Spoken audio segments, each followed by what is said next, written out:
नमस्कार साथियों, कैसे हो आप सभी। उम्मीद है सारे अच्छे होंगे। मैं सुनील मुदगल आपका अपने यूट्यूब चैनल पर स्वागत करता हूं।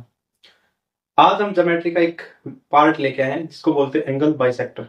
एंगल बाइसेक्टर से क्वेश्चन आता ही आता है और बच्चे इसको कई बार स्किप भी करते हैं, मतलब इसको कंसेप्ट नहीं पता वो छोड़ भी देते हैं। आज मैं एंगल बाइसेक्टर को इतना एक्सप्लेन अच्छे से करेंगे कि आपका क्वेश्चन कभी गलत नहीं होगा। चलो आज वो सीख लेते हैं। एंगल बाइसेक्टर के बारे में मैं बात करूं तो एंगल बाइसेक्टर जी दो प्रकार का होता है जी। एक तो होगा इंटीरियर, ठीक है, एक होगा एक्सटीरियर। मतलब कि कौन को एक तो अंदर की तरफ से डिवाइड करेगा दो भागों में, वो एक बाहर की तरफ से बात करेगा। यदि मैं बात करूं इंटीरियर की, कुछ ऐसा होगा ये, इसमें नाम रख देता ए बी और सी, ये डिवाइड करेगा। यदि मैं बाहर की तरफ से बात करूं तो ए बी सी और डी, कुछ ऐसे डिवाइड करेगा। अब इसको थोड़ा सा और आसान कर लेते हैं। जब एंगल डिवाइड करेगा तो क्या होता है, ये जो साइड होती है ये इस साइडों की इक्वल होती है, मतलब कि साइड बराबर की साइड सामने की साइडों के बराबर होती है। चलो एक्सप्लेन कर देते हैं। सबसे पहले तो आपने साइन रूल पढ़ा होगा। साइन रूल, साइन रूल में क्या कहा गया है, साइन रूल में कहा गया है जी, यदि मैं बात करूं तो कुछ डायग्राम ऐसे ही होगा इसका भी, मैं इसमें लगाना चाहूँ तो उसमें होता है जी साइन ए इक्वल होता है, मैं साइड में लिख देता हूं ए बी सी। साइन ए के साइन बी सामने की भुजा के बराबर होता है, साइन सी साइन सी के कुछ ऐसे ही होता है। चलो पहले एक्सप्लेन कर लेते हैं इसको। ये रूल, यदि मैं बात करूं इंटीरियर एंगल बाइसेक्टर की, यदि मैं इसको अल्फा मान लूं और इसको बीटा मान लूं तो ये क्या होगा जी, 180 माइनस बीटा होगा। तो इसको भी अल्फा मान लेते, क्यों, क्योंकि एंगल बाइसेक्टर ए को दो भागों में बांट रहे हैं। तो यदि मैं साइन रूल लगाना चाहूं, किसमें लगा रहा हूं जी, ट्रायंगल ए या डी लिख देते हैं, ए डी बी में, इसमें लगा देता हूं। तो क्या होगा जी, साइन अल्फा के सामने क्या होगा, डी बी। और मैं यदि मैं इसके बारे में बात करूं साइन बी के बारे में, साइन बीटा बराबर होगा, साइन बीटा के बारे में बात करें तो ए बी, ठीक है। अब दूसरे में बात कर लेता हूं ट्राइंगल, किसमें, एडीसी में। तो अल्फा के सामने, साइन अल्फा के सामने होगा डीसी इक्वल होगा साइन 180 माइनस बीटा के सामने होगा एसी। आपको पता है साइन 180 माइनस बीटा किसके इक्वल होगा, जिसको मैं लिख सकता हूं साइन बीटा, क्योंकि साइन बीटा का चेंजेस भी साइन बीटा होगा। अब मैं क्या करता हूं, इसको पहली इक्वेशन को दूसरी इक्वेशन से डिवाइड कर देता हूं। जब मैं डिवाइड करूंगा तो हमारे पास कुछ डाटा ये होगा, जिससे ये कट जाएगा और इससे ये कट जाएगा। तो हमारे पास डाटा क्या निकलेगा, साइन डीसी अपॉन बीडी इक्वल होगा एसी अपॉन एबी। तो ये हमारा क्या होगा, एंगल बाइसेक्टर, कौन सा, इंटीरियर। मतलब कि मैं बात करूं डीसी अपॉन बीडी इक्वल होगा एसी अपॉन इसके, या फिर इसको मैं ऐसे भी लिख सकता हूं, थोड़ा सा और ठीक करना चाहता हूं, इसको लिख सकते A B upon AC equal होगा बीबी अपॉन डीसी, ये भी लिख सकते हो आप, ठीक है। दोनों में से कोई भी लिख दो। उम्मीद है समझ में आ गया होगा। सवाल कैसे बनते हैं, सवाल बनते कैसे हैं, सवाल पहले क्वेश्चन दिया इसने, if triangle ABC the angle bisector of A meet BC at D, if AB 9.6 centimeter, AC 11.2 centimeter and BD 4.8 centimeter, the perimeter of triangle is, तो perimeter बताना है। देखो अभी हमने सीखा है जो एंगल बाइसेक्टर है उसकी प्रॉपर्टी पढ़ी हमने जी। एंगल बाइसेक्टर होगा ए बी सी और डी, इसका मतलब ये साइड इसके इक्वल होगी और ये साइड इसके इक्वल होगी, ठीक है। अभी हमने पढ़ा ना जी, A B upon B D equal होगा ए सी अपॉन डी सी। तो इसी प्रॉपर्टी को अप्लाई करते हैं पहले वाले क्वेश्चन में। इसने साइड दे रखी है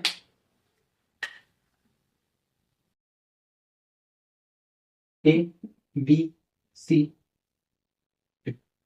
अब इसने कहा एंगल बाइसेक्टर ए को डिवाइड कर रहा है, डिवाइड करते हैं, ठीक है।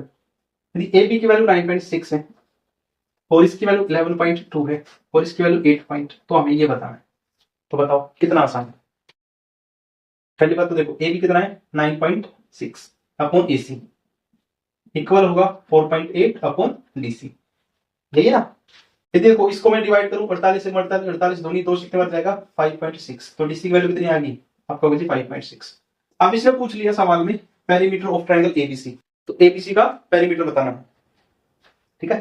तो जोड़ दो, perimeter is equal to 9.6 plus 11.2 plus 4.8 plus 5.6, जोड़ दो सभी को, कितना होगा 9 और 11, पहले मैं आगे जोड़ 9 और 11 20, 20 से चलो, कितना आसान है, आ गया ना समझ में, आ गया होगा। चलो देखो इसको एक तरीके से और कर सकते थे, देखो इसका 2 गुना है ये, इसका भी 2 गुना होगा, इसलिए ये 5.6 होगा, ये भी सोच सकते थे, है ना। अब ये फॉर्मूला लिखने की जरूरत नहीं होती। एक क्वेश्चन और है, इसको मैं साफ कर देता हूं, समझ में आ गया हो तो अगला क्वेश्चन ट्राई करते हैं। In triangle P Q R S is the point on side Q R, मतलब कि एक ऐसा पॉइंट है, हम ट्रायंगल बना लेते हैं पी क्यू आर, जो एस है वो मीट कर रहा है क्यू आर पे।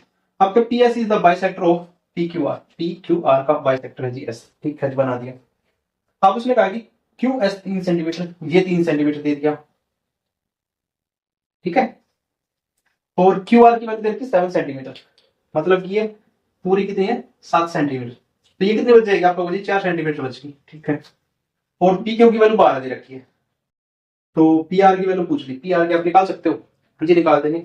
मैंने देखा जी इसका कितना गुना है, आपको 4 गुना है, तो इसका 4 गुना कितना होगा आप देख लो, 4 का 4 गुना कितना होगा, होगा 16, वो ये हमारा आंसर है ना आसान।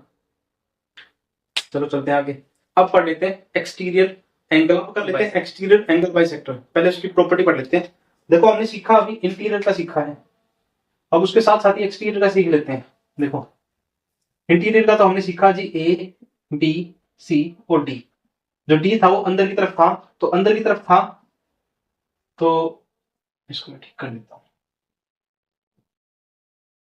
अंदर की तरफ था, तो हम कह रहे थे जी A B upon A C is equal to B D upon D C, यही पढ़ा था, सेम मिलता जुलता यही है कंसेप्ट, बस इसमें क्या होगा जो एंगल है वो बाहर की तरफ बनेगा, कुछ ऐसे बनेगा ए बी सी, जो डी है वो बाहर की तरफ बनेगा और डी बाहर की तरफ बनेगा, तो फॉर्मूला सेम ही रहेगा। अब ए बी अपॉन ए सी, मतलब कि ये साइड अपॉन ये साइड अपॉन फिर क्या था बी डी, अब ये पूरी length B D upon D C, फिर पहले पूरी लेंथ और फिर ये वाली लेंथ, ठीक है। अब सवाल पढ़ लेंगे A B C B A और A C 5:2, B C 9 centimetre, B A is produce to T and the bisector of C A D meet B C produce to E. इसका मतलब एक ट्रायंगल बना लेते हैं, यदि मैं ट्रायंगल बनाऊं तो ये एक्सटीरियर एंगल होगा जो कि ई पे मिलेगा, और ये डी होगा, ये होगा, और ये बी होगा, और ये सी होगा, ठीक है।